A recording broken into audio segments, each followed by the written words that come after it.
Здравствуйте, в эфире новости, в студии Султания Ситакаева. Сегодня в программе.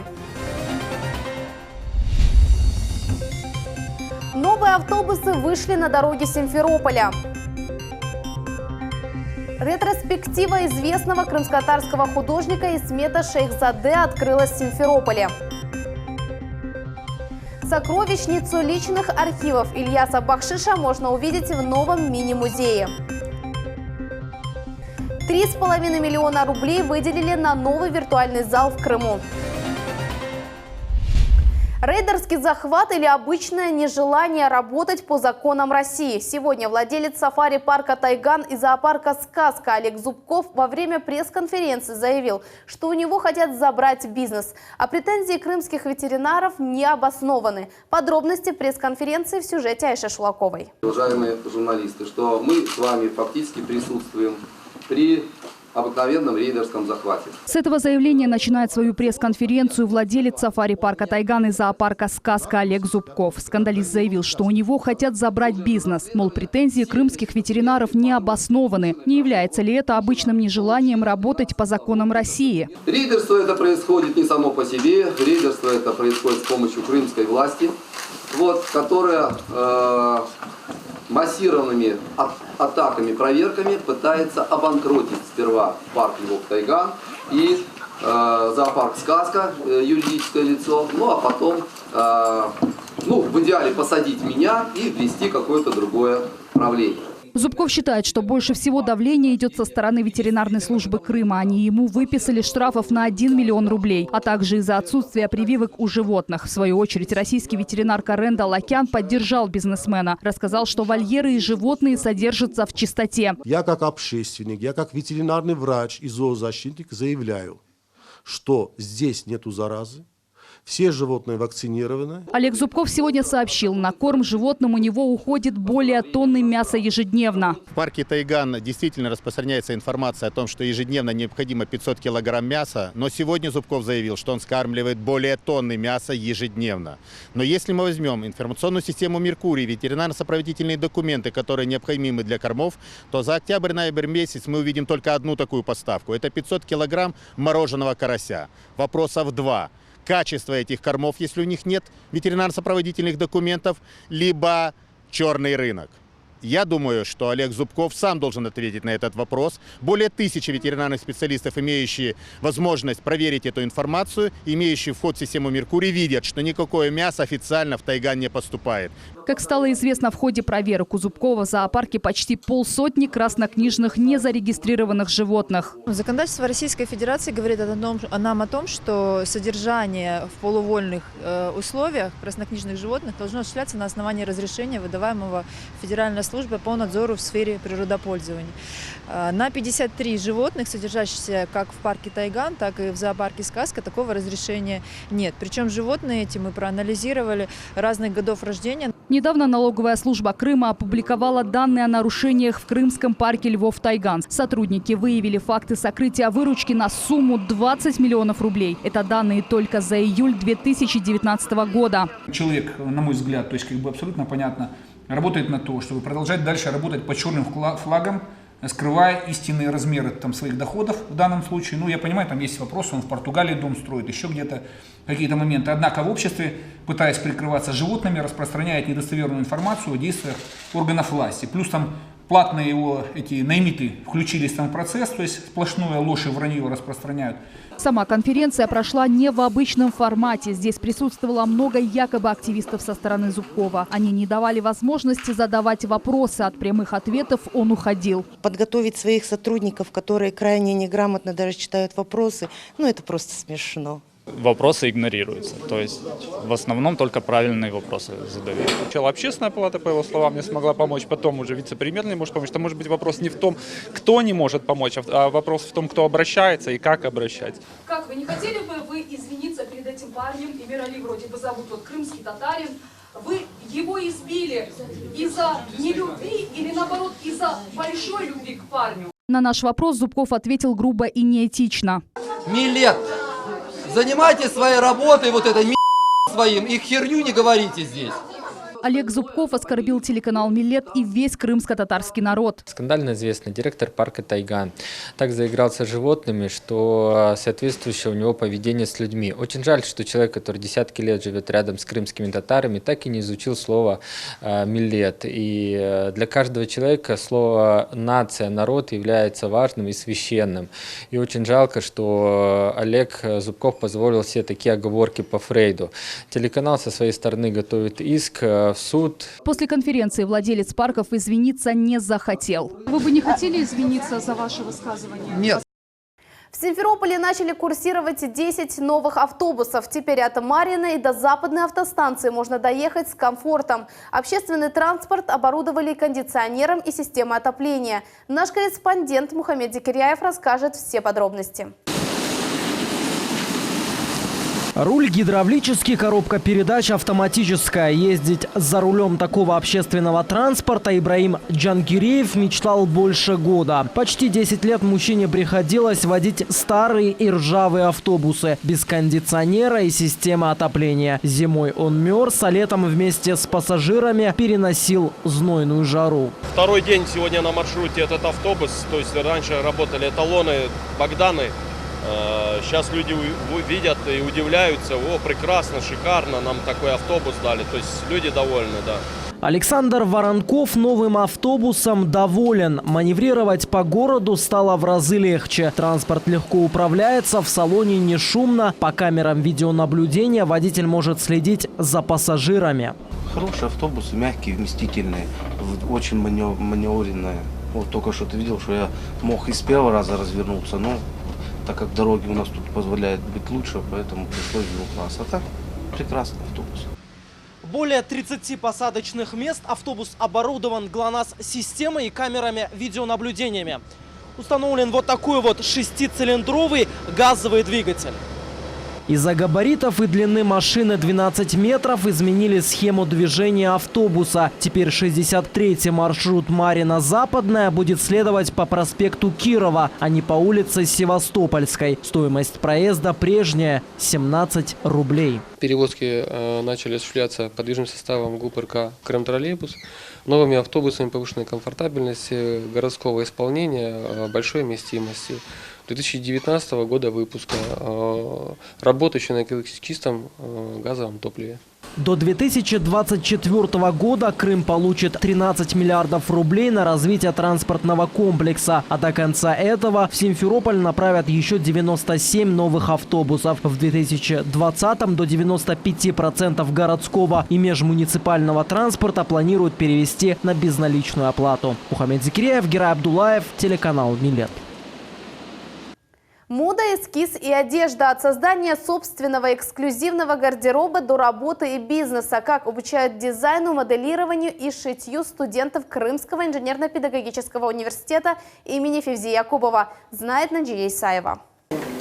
Кукольная империя в национальных костюмах. Женщины, мужчины, юные девушки в красочных одеяниях. Этно-Крым в миниатюре. Эти костюмы изготовили студенты Крымского инженерно-педагогического университета имени Февзи Якубова. Сейчас проходят практические занятия. На столах эскизы. Студенты проектируют изделия на человеке. Главное здесь правильно передать форму силуэта. У нас немножко горловину подправим. Татьяна Панаско определилась с будущей профессией еще в детстве. Всегда мечтала стать дизайнером. Училась шить на куклах по собственным эскизам. И уже более 20 лет занимается индивидуальным пошивом одежды. 2 года назад решила получить профессиональное образование. Моделирование – непростой этап, говорит Татьяна. Здесь нужно быть художником и понимать, как будет сидеть изделие на фигуре человека. Все-таки должна быть эстетика, плавность, красивость линий для восприятия человеческого глаза, потому что человеческий глаз, если ему в первые секунды, если это понравилось, значит он его эту форму воспринимает, силуэт воспринимает. Если глаз человеческий не привлек, нет никакого пятнышка, к чему глаз привлекается, значит тогда это неинтересно и не актуально, и тогда модель просто забывается и уходит из поля зрения. Студентка второго курса Мавиля Хайбулаева убеждена, дизайнер – это призвание. 8-часовым учебным днем работа не ограничивается, о своем деле думает постоянно. Ищет картинки в интернете, наблюдает, рисует и вдохновляется на новые проекты. Еще в школе любила очень уроки рисования. И решила узнать, где будет такое именно чтобы рисовать одежду, потому что мне нравится именно моделировать, рисовать одежду. И поэтому решила поступать именно сюда. Выкройки одежды любой сложности по дизайну проекта и на основе лекала. В университете созданы все условия для качественной работы. Учебно-практические кабинеты оснащены необходимым оборудованием. При разработке эскизов используют и современные технологии. Лаборатория дизайна и производственных технологий одежды – это своеобразная мастерская студентов учебного заведения. Именно здесь воплощаются в жизнь любые творческие идеи будущих дизайнеров. Амина Абкилямова обрабатывает прорезной карман с накладной листочкой. На уроки кройки и шитья ходит с большим удовольствием. Вообще мама меня направила на эту специальность, потому что она увидела во мне такую швею парного в будущем, потому что я такая более терпеливая. Здесь терпение нужно в этой работе. Крымский инженерно-педагогический университет имени Февзи Якубова – одно из лучших учебных заведений полуострова. В его стенах непрерывно разрабатывают новые технологии. Многие инновации преподавателей и студентов уже увидели свет. Сейчас университет тесно сотрудничает с крупным крымским заводом «Фиолент». Руководство предприятия предложило вузу разработать ряд научных тем, которые они применят на своем производстве. Наджия Исаева, Рамазан Аливапов, телеканал «Миллет». 14 гектаров территории села Войково Первомайского района озеленились сегодня. Тысячи кустарников высадили по региональному проекту сохранения лесов. Людей не испугал дождь. Наблюдала за процессом посадки и наша съемочная группа. Сюжет Альмаса Блакимовой.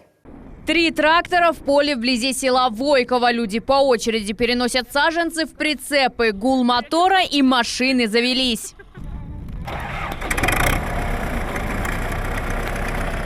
В прицепах по 2 человека, в руках саженцы. Начинается дождь, но даже он не помеха. Люди продолжают свою работу. У нас так расположены саженцы.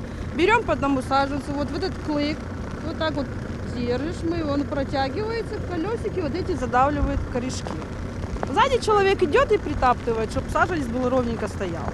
Полоса из кустов несколько километров. Растения высаживают в метре друг от друга. И так 14 гектаров. Миндаль, дуб, акация, глядичья, ясень, и тому подобное, дикорастущие такие растения. Те, которые прописаны в проекте создания лесных культур. Всего 8 лиственных культур. Национальный проект «Экология» предусматривает высадку 222 гектаров леса. Из них 96 в Раздольнинском лесничестве. Средства выделили из федерального и республиканского бюджета. Средняя лесистость Крыма составляет 10,7%, да? И она крайне неравномерна.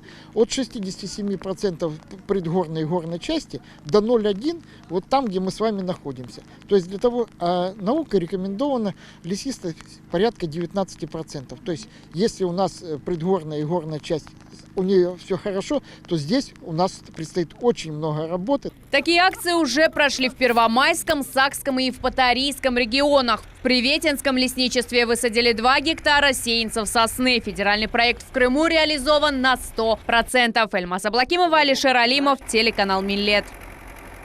Мини-музей музыки имени Ильяса Бахшиша открылся в библиотеке Крымского инженерно-педагогического университета. Личные материалы хранятся в вузе с 2000 года, но создать музей удалось спустя 19 лет. Одной из первых уникальные экспонаты увидела наш корреспондент Фатиме Сейдаметова.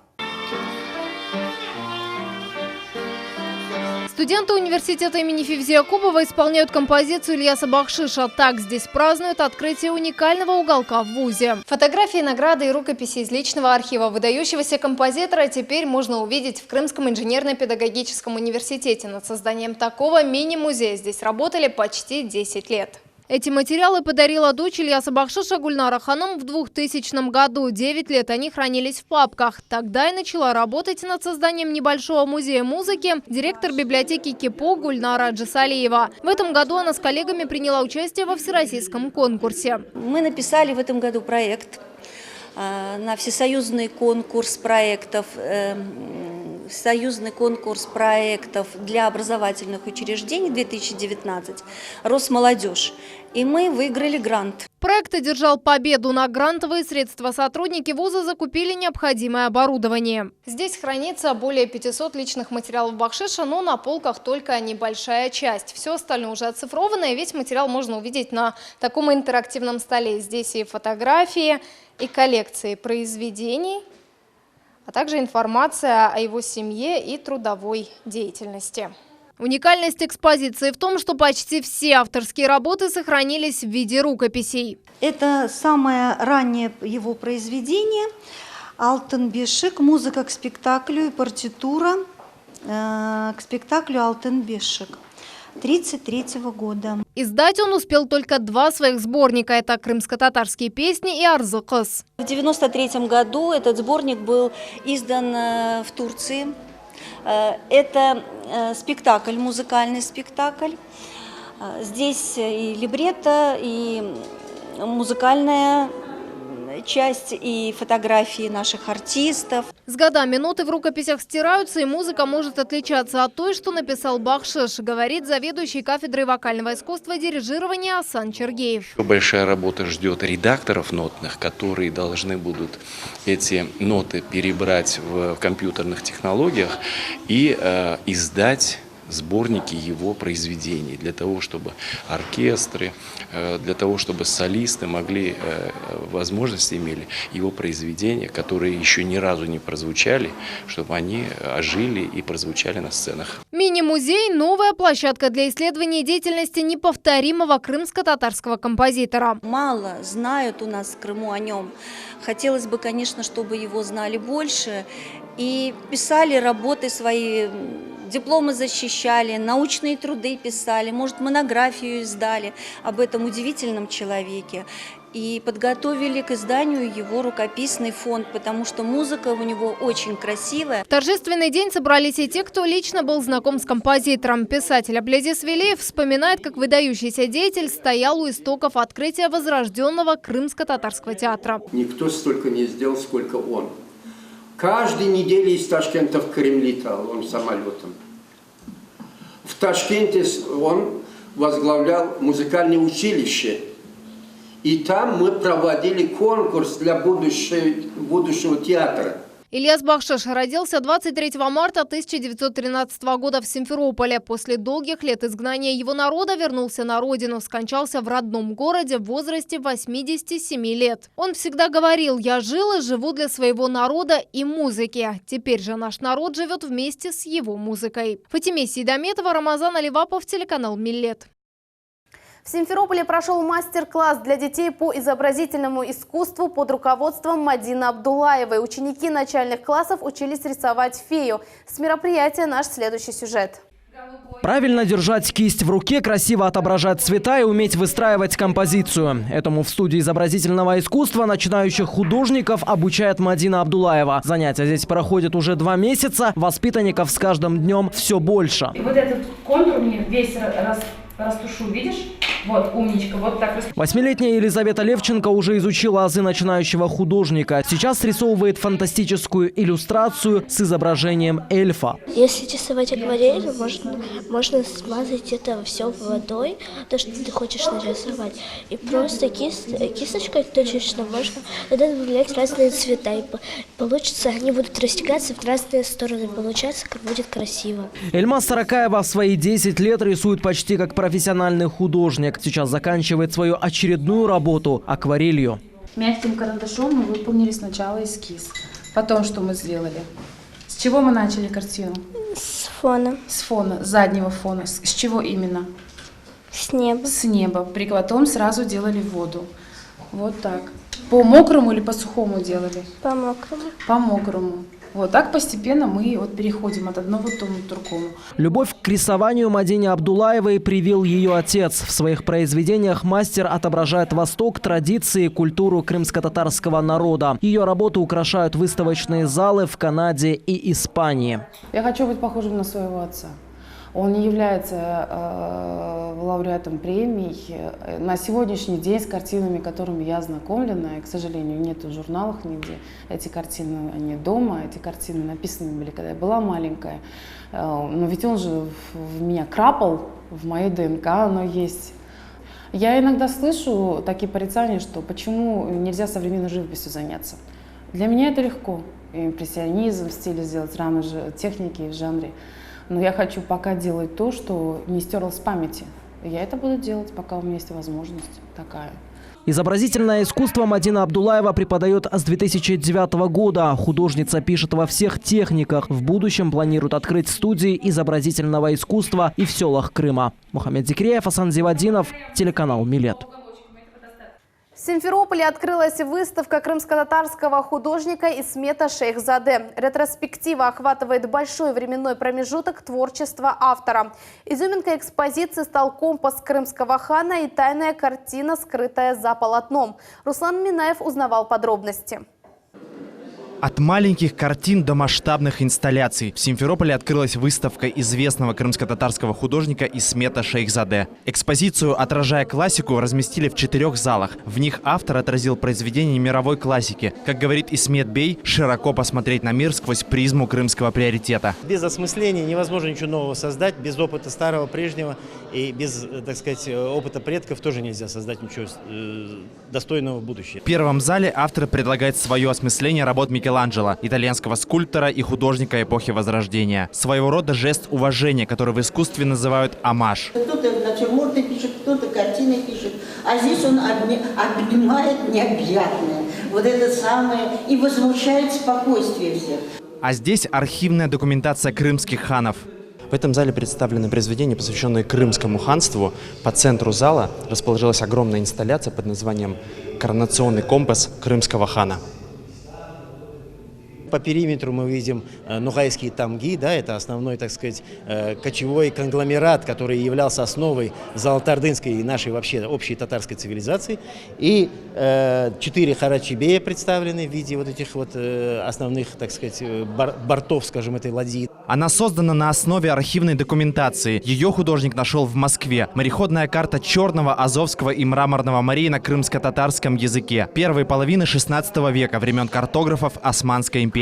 Здесь очень насыщенно. Вот живопись, мне нравится его сложное сочетание цветовых отношений. Импульсом для выставки стала картина, закрытая фиолетовым полотном. Мастер подогревает к ней интерес и откроет полотно только через несколько дней. Идея картины зародилась 25 лет назад. Навеяна она гравюрой с изображением Ислам-Гирея 1650 года, но с использованием современных технологий. Мне удалось это именно реализовать, поработать с этим, потому что чудесным образом эта гравюра, ее оригинал находится в музее, историческом музее Ларишес. Выставка Исмета Шейхзаде, отражая классику, в доме художника продлится еще 9 дней. Руслан Минаев, Рафаэль Вахидов, телеканал Милет. Новый виртуальный концертный зал открыли в Крыму. Он будет работать в Симферопольском музыкальном училище имени Чайковского. На первом концерте побывала наша съемочная группа.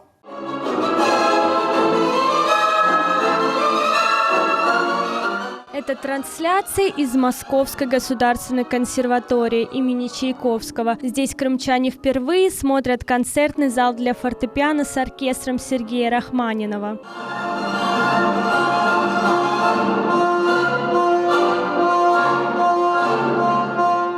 Проект Всероссийского виртуального концертного зала проходит в рамках национальной программы «Культура». После капитального ремонта Симферопольского музыкального училища имени Чайковского для его размещения выбрали именно этот зал. Главное было желание, в большей степени, скажем так. И в течение сентября-октября прошли необходимые процедуры закупок, торгов. И в течение второй половины октября и в начале ноября мы тестировали, проверяли, обрабатывали, продумывали звуковой формат трансляции, записывали и регистрировались на сайте Московской государственной филармонии. Надеемся, сделали все правильно, и сегодня увидим результаты. В виртуальном зале можно выбрать концертную программу из каталога и смотреть онлайн-трансляцию. На базе Крымской филармонии уже есть подобный зал. Новые отличаются комфортностью и площадью. В нем могут разместиться более 600 человек. Посетить зал могут все желающие. Репертуар будет формироваться по заявкам крымчан. Мы планируем этот проект реализовывать не только на территории города Симферополя, но и в городах и районах Республики Крым. И, конечно же, и дома культуры, которые мы сейчас приведем в порядок, проведем капитальный ремонт, и далее будет возможность там уже почувствовать звучание настоящей классической музыки в самом высоком качестве. На создание виртуального концертного зала из бюджета республики выделили 3,5 миллиона рублей. Жители Крыма теперь смогут слушать выступления академических музыкантов бесплатно. Эльзара Халилова, Виталий Голубев, телеканал «Миллет». Это все новости на сегодня. После небольшой рекламы смотрите прогноз погоды на телеканале «Миллет». Всего доброго!